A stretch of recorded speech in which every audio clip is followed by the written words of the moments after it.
Bonjour et bienvenue à tous. Je suis ravie de vous accueillir dans ce nouvel espace de découverte et d'échange. Je serai votre guide fraîchement débarqué dans l'univers passionnant des balados. Novice, mais curieuse, je vous invite à me rejoindre dans cette aventure où, ensemble, nous explorerons les dimensions de l'éthique et de la spiritualité dans le monde des soins. Nos échanges avec nos différents invités nous permettront d'enrichir nos connaissances sans prétention ni complexe. Bienvenue à l'épisode 1, C'est quoi la spiritualité? Aujourd'hui, j'accueille Guy Jobin. Il est directeur de programme de 2e cycle en éthique appliquée et professeur titulaire à la faculté de théologie et de sciences religieuses à l'Université Laval. Ses disciplines et pôles de recherche sont l'éthique, la spiritualité et le mystique, ainsi que la théologie.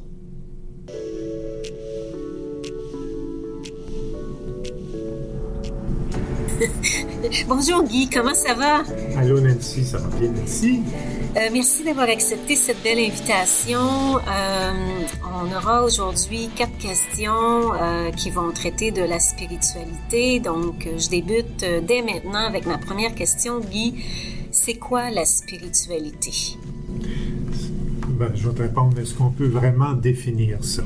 Je peux te dire quelques éléments pour comprendre ce que ça pourrait dire aujourd'hui.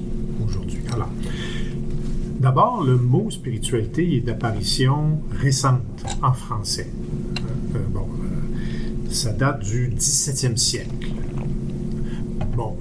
Évidemment, la réalité qu'on veut désigner par ce mot-là, elle existe depuis plus longtemps que ça. Mais le mot spiritualité apparaît quand même au 17e siècle. Qu'est-ce que ça veut dire à ce moment-là? C'est quoi le sens de ce terme-là? Ça désigne ce que j'appellerais dans les mots simples, c'est une quête de perfection, c'est une quête religieuse de perfection. Donc, il s'inscrit dans une tradition religieuse particulière, une quête sous le regard de Dieu. Donc, on est en lien avec Dieu et aussi une quête qui se fait, mais qui est aidée par la grâce de Dieu. Donc, il y a quelqu'un d'autre là, dans le portrait là, que juste moi. Donc, une quête de perfection religieuse sous le regard de Dieu, aidée par sa grâce. Alors, si on dit aujourd'hui spiritualité, pas sûr que c'est ce genre de réponse-là qu'on entendrait, parce que, de fait, le sens du mot a changé. En tout cas, dans notre culture à nous, dans notre société à nous, le mot désigne aujourd'hui, là aussi, une quête, c'est-à-dire que c'est une espèce de chemin, un cheminement, mais là, c'est une quête de sens. C'est pas de perfection, là, mais c'est une quête de sens. Trouver la signification puis la direction des événements qu'on vit au quotidien. Ça peut être des événements du quotidien très banal, comme ça peut être des événements marquants, soit des rites de passage dans notre vie, soit des transformations de notre état, soit ça peut être la maladie, justement, qui apporte ce genre d'événements-là. Donc, une quête de sens, mais qui peut se faire dans une tradition religieuse, mais qui peut se faire aussi dans une autre genre de tradition, mais qui n'est pas religieuse. Donc, ce qu'on aperçoit, c'est que le sens du mot a changé sur 300 ans, mais au Québec, en fait, il a changé depuis une 50aine d'années.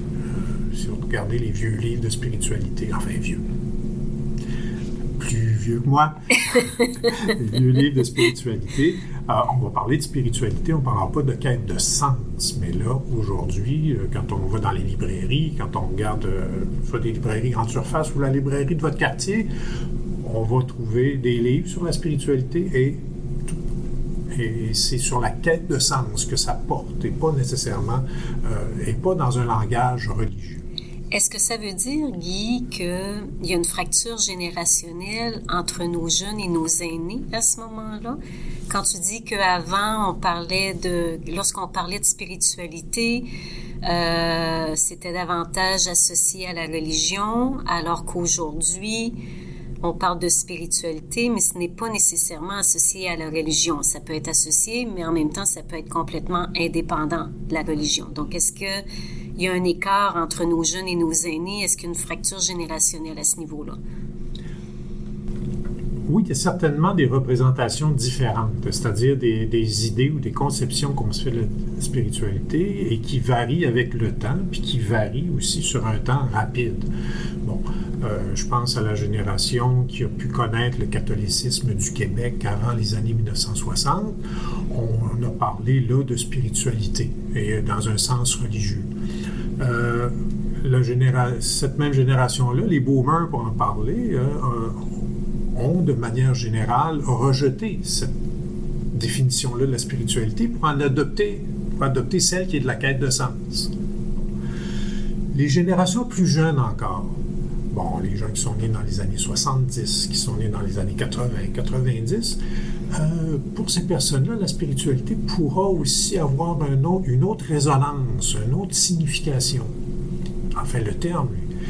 Si bien que, oui, on peut certainement penser que d'une génération à l'autre, et même dans un temps très court, les significations peuvent changer. De sorte que le même mot peut être utilisé, mais ça ne veut pas dire qu'on va mettre exactement la même réalité sous ce mot-là. Donc, si ma fille de 20 ans parle de spiritualité avec ma mère qui en a 80, il y a des chances que, en tout cas au début, qu'ils ne parlent pas de la même chose. Mm-hmm. Peut-être qu'à la suite, là, oui, mais pas de la même chose. Ouais. Est-ce qu'on dirait à ce moment-là que c'est la même chose, la religion et la spiritualité aujourd'hui, ou bien est-ce que c'est distinct? Est-ce que ça se rejoint? J'aimerais ça que tu me parles un petit peu justement là, de religion et spiritualité, puis de me faire un portrait en fait de ces deux dimensions, si je peux les appeler ainsi. Oui, ben, ça dépend à qui on demande.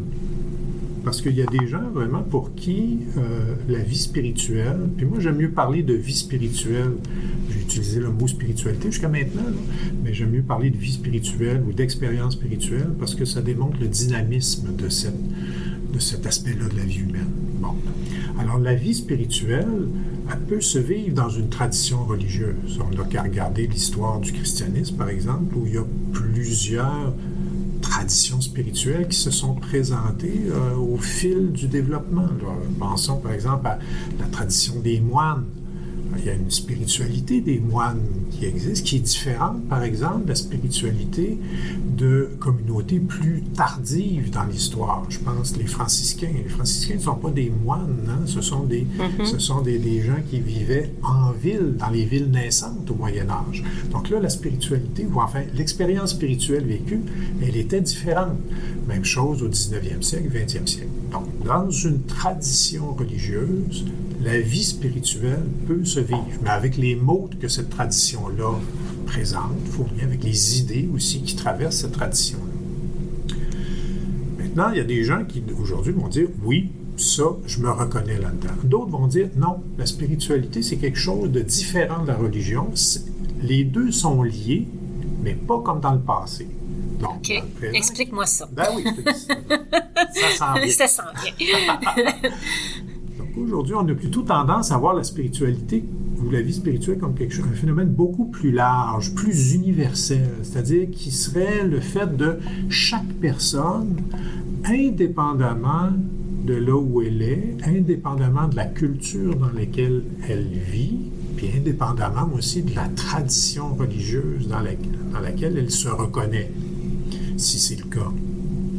Donc, la spiritualité serait quelque chose de plus large, fondamentalement humain, universel, alors que les traditions religieuses, elles, seraient des phénomènes, appelons ça d'un point de vue sociologique, culturel. C'est-à-dire que la tradition religieuse, c'est comme si sa source était dans la vie spirituelle plus générale, mais que c'était vécu d'une façon particulière, différente. Donc, il y aurait une spiritualité, je dis bien il y aurait une spiritualité avec des traditions, mais une spiritualité beaucoup plus large, puis des traditions beaucoup plus restreintes. Bon.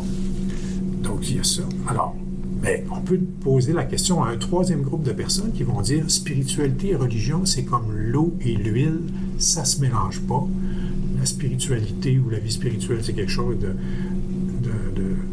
individuel, ça met accent sur la relation, il n'y a pas du collectif, j'invente ma spiritualité, je me la fabrique, alors que la religion, c'est du collectif, c'est de l'imposer, c'est pas du choix, etc. Donc, il y a trois, à mon avis, il y a trois postures possibles, trois manières de comprendre les liens. Soit que la vie spirituelle fait partie de la religion, soit que c'est l'inverse, la religion, c'est une manière parmi d'autres de vivre la vie spirituelle. Troisième, les deux ne se mélangent pas. Très intéressant. Guy, dis-moi, et ça m'amène à ma troisième question.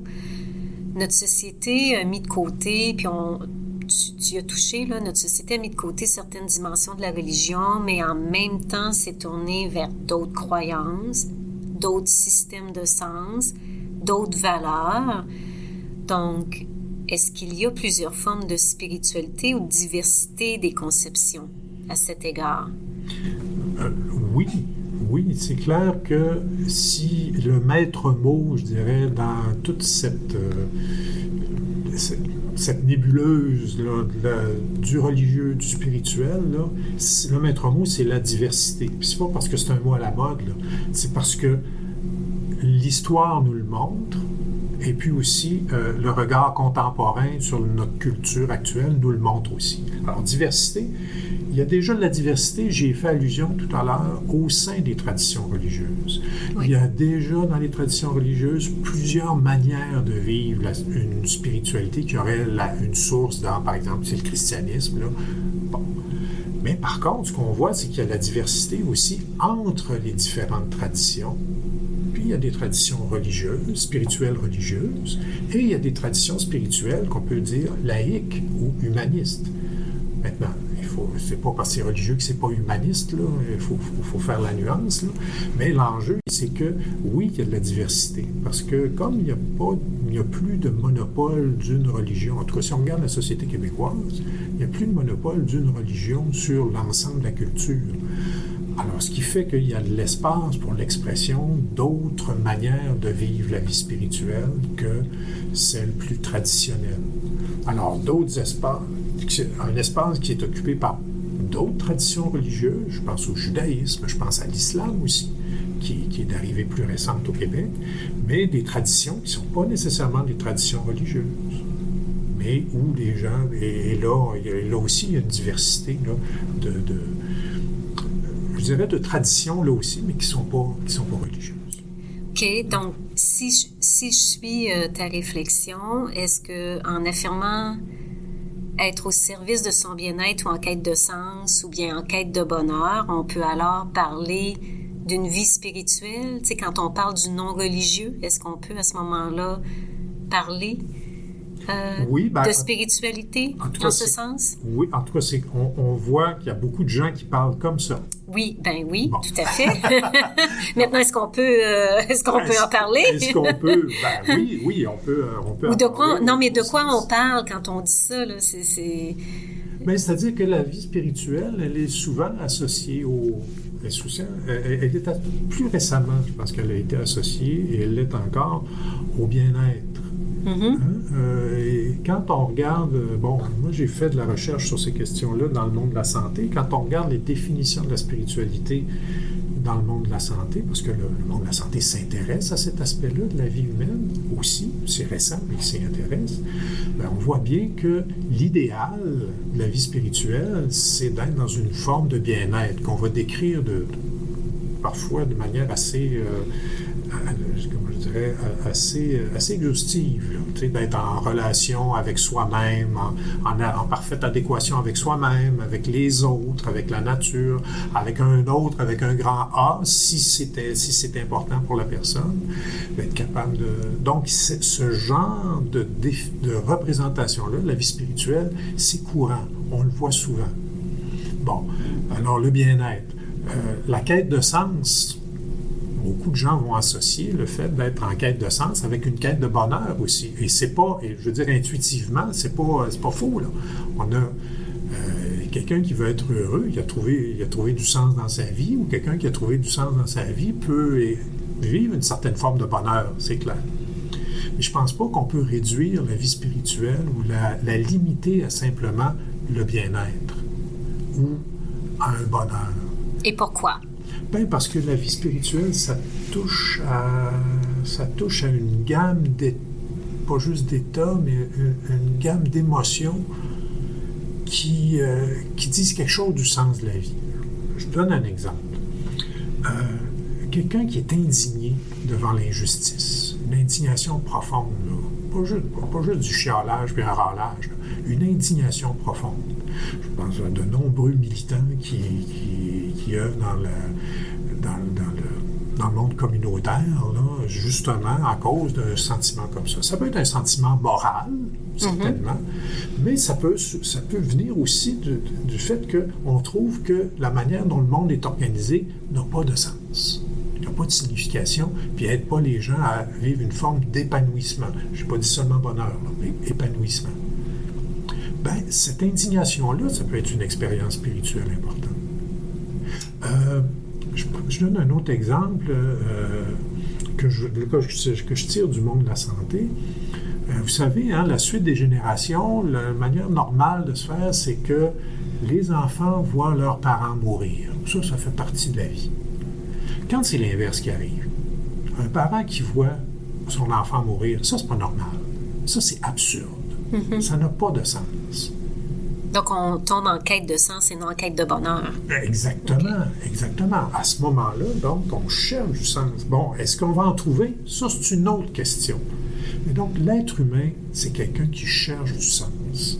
Mais la quête de sens, ça va se faire autant lorsqu'il y a des événements heureux que lorsqu'il y a des événements qu'on juge malheureux.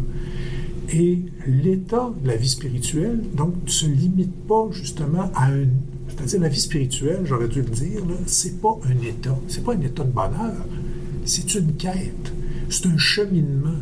C'est une route qu'on parcourt et qui peut avoir un certain but, qui peut avoir une certaine finalité, mais c'est pas seulement d'arriver. C'est pas seulement d'arriver à la fin qui est la vie spirituelle. C'est tout ce cheminement que l'on parcourt. Donc, c'est pour ça qu'on parle d'une quête de sens. OK. Et ça m'amène, puis je ne sais pas si c'est le bon moment de te poser cette question-là, mais je me lance, puis tu me le diras. Autrefois, ou dans le passé, pas si lointain, notre quête de sens, on allait consulter peut-être un psychologue ou un thérapeute pour nous aider, pour nous accompagner. Et aujourd'hui, on fait appel à notre spiritualité où on vit différentes dimensions de la spiritualité qui nous amènent peut-être justement à cette quête de sens ou à cette quête de bonheur. Est-ce qu'il y a un parallèle à faire ou une association à faire avec une quête de psychologie, de bien-être, puis une quête spirituelle ou de sens? Je ne sais pas si je suis claire dans ma question. Oui. Je pense que je vois bien là, où tu veux en venir. Sur quel chemin tu veux que je parcours. Bon. Disons, écoute, c'est une question qui est souvent posée, notamment dans les milieux où il se fait de l'accompagnement spirituel là, qui est appuyé par des institutions. Ce que je veux dire par là, par exemple, dans le monde de la santé, hein, dans les hôpitaux, il y a des psychologues qui travaillent, des psychologues cliniciens, donc des cliniciennes qui travaillent dans les hôpitaux, donc qui peuvent rencontrer les personnes malades, là, etc. Mais il y a aussi l'accompagnement spirituel qui se fait. Puis c'est un accompagnement spirituel, en tout cas au Québec, qui n'est pas c'est-à-dire qui est non confessionnel. OK. Bon. Alors souvent on pose la question, oui, mais parlez-vous de la même chose, là, les psychologues, les intervenants en soins spirituels, c'est comme ça qu'on les nomme. Ben, moi, j'ai plutôt tendance à dire qu'on ne devrait pas parler de la même chose. Alors, maintenant, avant de dire ça, il faut remarquer qu'il y a quand même des similitudes. C'est une forme d'accompagnement dans le dialogue. Hein? C'est la parole qui est au centre. C'est la parole qui est au cœur de chacune des interventions. Je parle si je suis malade, je parle à la personne qui est devant moi, qui est psychologue, je parle à la personne qui est intervenant ou intervenante. Donc, je lui livre quoi? Je lui livre des choses de mon fort interne. Donc, de mon identité, si je le désire, si je le veux, de mon identité aussi la plus profonde. Je peux lui poser mes questions aussi, les questions que je porte suite à ce que je suis en train de vivre. Bref, il y a une forme de similitude, là. Cependant, dans le monde de la santé, appelons ça l'accompagnement psychologique. Je ne sais pas si vraiment les psychologues se reconnaîtraient dans cette appellation-là. Mais la psychologie en milieu de santé, puis surtout dans le milieu des soins, vise quand même une adaptation aux conditions qui sont vécues, ou une meilleure adaptation. Si quelqu'un fait appel à la psychologue, c'est parce qu'il veut mettre un peu d'ordre dans ses idées pour essayer de mieux comprendre ce qu'il est en train de vivre, peut-être prendre des meilleures décisions. La relation psychologique aussi, ou enfin d'accompagnement sur ce plan-là, pourra aussi mobiliser les ressources personnelles, de la personne, justement en vue d'une meilleure adaptation à sa situation. Donc, il y a ce qu'on pourrait appeler une visée clinique ici, c'est-à-dire il y a comme un souhait, si on peut parler dans ces termes-là, un souhait légitime de la part des soignants d'aider la personne à améliorer son sort. Donc, il y a vraiment une visée, là, puis qui s'inscrit assez bien dans les visées, dans les finalités de ce que c'est une institution de soins. Si on donne des soins, c'est parce qu'on n'est pas indifférent à ce qui se passe, puis on veut aider la personne à améliorer. L'accompagnement spirituel qui se fait, en tout cas, je pense qu'il n'y a pas cette visée de meilleure adaptation aux conditions du vécu. Là. C'est d'entendre les questions qui sont posées, d'entendre les questions sur le sens de la maladie, sur le sens de la mort, sur le sens de la vie, le sens de la souffrance, de la douleur. Donc, ces questions-là sur le sens, l'accompagnateur ou l'intervenant ou l'intervenante en soins spirituels, il y a quand même une visée à ce travail-là, c'est d'aider la personne qui se pose des questions à faire la vérité sur elle-même, faire la vérité sur le sens de ce qui est vécu, s'il y en a un. Parce que c'est pas garanti qu'il y a un sens. L'absurde, ça fait toujours partie de la vie. Et s'il y a du sens, c'est parce qu'il y a de l'absurde aussi. C'est un peu comme la musique. S'il y a de la musique, c'est parce qu'il y a des silences dans la musique. C'est pas un bruit continu, la musique. Bon. Donc, dans l'accompagnement spirituel, il n'y a pas de visée d'amélioration, d'adaptation. En tout cas, normalement, je ne pense pas qu'il devrait y en avoir. Il n'y a pas de visée non plus de mobiliser les ressources internes pour produire du sens. Ça prend un sens à tout prix ou ça prend une amélioration. Donc, la vie spirituelle, pour moi, ce n'est pas une ressource à mobiliser. C'est vraiment une expérience vécue. C'est un mouvement du fort interne qui se réalise quand on est malade ou quand on est en santé, mais qui se réalise là, et aider à mieux voir clair dans ces mouvements-là, dans un accompagnement spirituel, c'est, comme je dis, faire la vérité sur soi, mais pas dans une visée thérapeutique. Parfait. Je pense que c'est ça la grande différence. Merci. Ça m'amènerait, Guy, à ma 4e question. Puis je pense que ça va bien glisser, là. Lorsqu'on parle, on a parlé de psychologie puis de spiritualité, on a parlé des intervenants en soins spirituels et des psychologues. Donc, on peut dire que l'on baigne dans un monde de pluralité. Donc, est-ce que tu peux m'expliquer ce que tu entends par monde de pluralité, parce que tu en as parlé un peu brièvement tantôt. On a parlé des familles de représentation laïque et tradition religieuse. Donc, j'aimerais ça que tu me glisses un mot à ce sujet-là. Oui, je pense qu'on peut revenir un petit peu en arrière et expliciter un petit peu. Tout à fait. Là. Alors, j'ai parlé de diversité tout à l'heure. Diversité, je pense que le mot effectivement. pluralité rejoint tout à fait aussi là, la situation. C'est-à-dire que si on veut prendre encore l'image du chemin là, et de la quête de sens, c'est que dans une culture comme la nôtre, une culture sécularisée, où il n'y a plus l'emprise d'une seule tradition religieuse, appelons-la comme ça, ça veut dire que maintenant, il y a plusieurs chemins disponibles pour entrer dans une quête de sens, donc pour les personnes. Alors, plusieurs chemins disponibles. Et la perte, je dirais, le fait qu'il n'y a plus de monopole, fait que les autres chemins se sont présentés ou n'ont pas pris la place, mais ont eu de l'espace pour se déployer. Plus d'espace. Alors, on peut prendre... c'est sûr qu'il y avait il y avait déjà d'autres traditions religieuses de présentes sur le territoire québécois, par exemple. Je pense, j'ai nommé tantôt le judaïsme, le christianisme dans sa forme protestante aussi, qui étaient déjà là, mais qui avaient déjà une place. Mais on peut penser aussi, maintenant à des mouvements qui viennent, des mouvements de spiritualité, ou enfin qu'on associe comme ça, qui viennent de l'Asie du Sud, de l'Asie de l'Est. Je pense à la méditation pleine conscience. Bon, on entend beaucoup parler, mais ça a un ancrage dans une forme très précise du bouddhisme. C'est le bouddhisme vietnamien. Tout à fait. Je pense aussi à la place qui est de plus en plus donnée, ou qui est de plus en plus faite à des mouvements de spiritualité inspirés des traditions autochtones. Mm-hmm. Donc, il y a cette diversité, cette pluralité qui s'installe. Alors, dans cette pluralité-là, je pense qu'on peut faire 2 grands regroupements. Et ça, c'est toujours un peu artificiel quand on fait ça. C'est un outil pour essayer de mieux distinguer. Alors, un regroupement, c'est-à-dire, il y a ces traditions, justement, qu'on peut rattacher à une spiritualité ou une vie spirituelle qu'on peut voir comme étant rattachée à une tradition religieuse, puis celle dans les traditions laïques.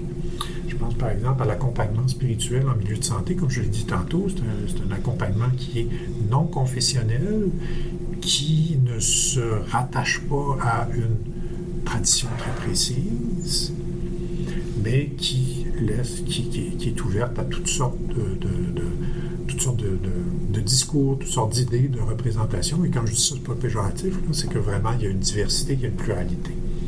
Mais donc, je dirais, dans le fond, c'est comme si la vie spirituelle, on pouvait la comprendre de 2 façons. Il y aurait une vie spirituelle qui est reliée à une source qui est externe à l'être humain, donc Dieu, une divinité, peu importe. Puis, il y a des traditions de la vie spirituelle qui placent cette capacité-là de l'être humain dans l'être humain lui-même. C'est lié à l'humain et à personne d'autre. C'est pas lié au fait que l'humain serait créature d'une autre... Non, ça fait partie de l'humanité. Peu importe d'où ça vient, c'est là.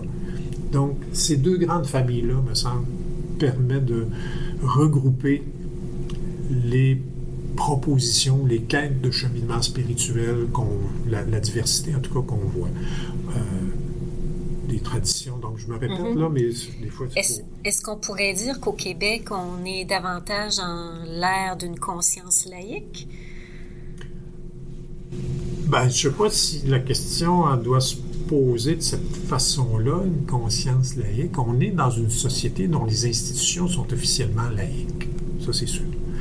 Je dirais, la conscience, avec les sociologues, je dirais, on est plutôt dans une conscience sécularisée. Bon, okay. Ça peut avoir l'air d'un distinguo, là, ça peut avoir l'air de... Alors, parce que la laïcisation, pour moi, c'est vraiment le fait que les institutions ne sont plus soumises à une règle religieuse. Tandis que la culture et la conscience, ça, c'est la sécularisation. C'est le résultat de la sécularisation. Mais ils ne sont pas plus soumis à une règle religieuse non plus.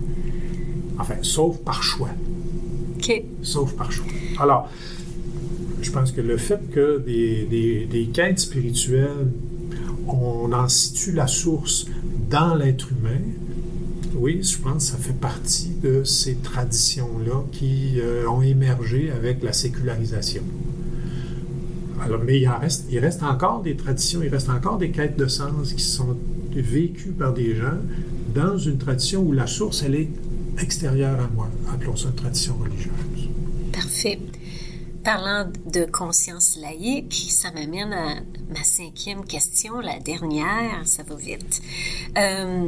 Et j'aimerais te poser comme question, quelle est la différence entre religion, spiritualité, laïque ou spiritualité? Donc, on a parlé de laïcité, donc si on amenait ces 3, je vais les appeler des concepts, là, ou dimensions, quelles sont les grandes différences entre religion, spiritualité, laïque et spiritualité? OK. Alors, la réponse que je vais dire, c'est pas une réponse, c'est pas la réponse officielle. Ou qu'on souhaite, c'est ça. Ou qu'on souhaite, justement, c'est tout à fait juste. C'est pas ça. La réponse, c'est de voir comment nos contemporains, comment les gens ici au Québec peuvent concevoir les différences entre religion et spiritualité. Parce que de ce côté-là, je pense pas qu'il y ait quelqu'un qui a une parole définitive. Là. Pas plus à l'université qu'en dehors de l'université. Bon. Alors, La spiritualité, on la décrit souvent, la vie spirituelle, là, on la décrit souvent. Puis là, c'est autant dans les discours de monsieur, madame, tout le monde que dans la littérature, c'est-à-dire dans la recherche que moi j'ai côtoyée là, dans le monde des soins sur la spiritualité. Alors, la spiritualité, c'est souvent vu d'un point de vue universel. Tout le monde est spirituel. Tandis que la religion, c'est vu comme quelque chose de culturel puis de local. Alors, tout le monde est spirituel, mais certains sont religieux par choix ou par héritage. D'autres sont laïcs par choix ou par héritage. Spiritualité, c'est universel. Religieux, c'est local, culturel. Souvent, on va associer la spiritualité avec l'expression de la liberté. Hein? Je choisis ma spiritualité. Ben oui, c'est vrai. On fait souvent cette association-là. Tandis que la religion, c'est souvent vu comme le lieu de l'obligation puis de la contrainte qui s'impose justement à la conscience pour les individus. Vrai, pas vrai? Je ne me prononce pas là-dessus. La spiritualité, donc, c'est vu comme la liberté des croyances. Hein? Je peux choisir les croyances que je fais, puis c'est légitime de le faire. La religion, c'est vu comme un dogme qui s'impose. La spiritualité, on la voit souvent comme une expérience dynamique, personnelle, hein? Puis bon, ce genre de discours-là, moi, j'y adhère aussi. Puis la religion, c'est souvent vu comme des dogmes statiques, impersonnels. On y adhère, puis c'est tout ou rien. Bon. Quand on a dit ça, on dit « ouais, c'est un portrait sans nuance », puis de fait, c'était vraiment un portrait sans nuance, puis ça ne veut pas dire que... Mais il y en a de la nuance dans le discours, habituellement. Pour ça, je disais, la vie spirituelle, l'expression de la liberté, ça peut aussi se faire dans une tradition religieuse, puis on a plein de témoignages de ça. Tout comme on peut voir dans d'autres domaines, dans certaines traditions spirituelles qui ont pu mener à des abus. Donc, il faut être nuancé. Je pense que les liens entre spiritualité et religion, ce sont des liens nuancés. Il est tout à fait légitime de vivre sa quête spirituelle en dehors d'une tradition religieuse et de le faire par choix. Je pense que, voilà, comme c'est tout à fait légitime de le faire dans une tradition religieuse, qu'on le fasse par héritage ou par choix. Donc, c'est... Alors, est-ce que l'un est meilleur que l'autre? Pas nécessairement. Est-ce que l'un est pire que l'autre? Pas nécessairement non plus. Ce sont des chemins qui sont disponibles pour les gens aujourd'hui pour vivre leur quête spirituelle. Et est-ce que l'un peut être tabou aujourd'hui? C'est-à-dire, c'est sûr que parler de religion aujourd'hui au Québec, c'est... il faut être bien préparé pour le faire. Bon, ça ne veut pas dire qu'il y a... à cause de l'histoire qu'on connaît. Voilà, mais donc oui, c'est peut-être plus difficile de parler de vie spirituelle et religieuse, en tout cas dans le public ou de manière générale. Mais ça ne veut pas dire que la réalité n'existe pas. Ça ne veut pas dire qu'il n'y a pas de gens qui n'ont pas d'expérience spirituelle, de vie spirituelle, dans une tradition religieuse. Au contraire, il y a des gens qui vivent dans une tradition religieuse. Ça conclut cette rencontre amicale entre toi et moi, Guy. Je te remercie beaucoup de ton temps. Je t'en prie. De toute ton énergie. C'est fièrement apprécié. On se dit à une prochaine fois. Merci. À bientôt. Merci d'avoir été à l'écoute. Je m'appelle Nancy Gamache, conseillère en développement des affaires et de la formation à la Faculté de théologie et de sciences religieuses à l'Université Laval. Je vous remercie de m'avoir accompagné sur ce chemin de réflexion, un balado à la fois ludique et informatif. À notre prochain épisode, avant d'aller plus loin sur ce thème de la spiritualité, du soin et de son institution, je vous convie d'abord à explorer la perspective sociologique de la spiritualité. Merci. À bientôt.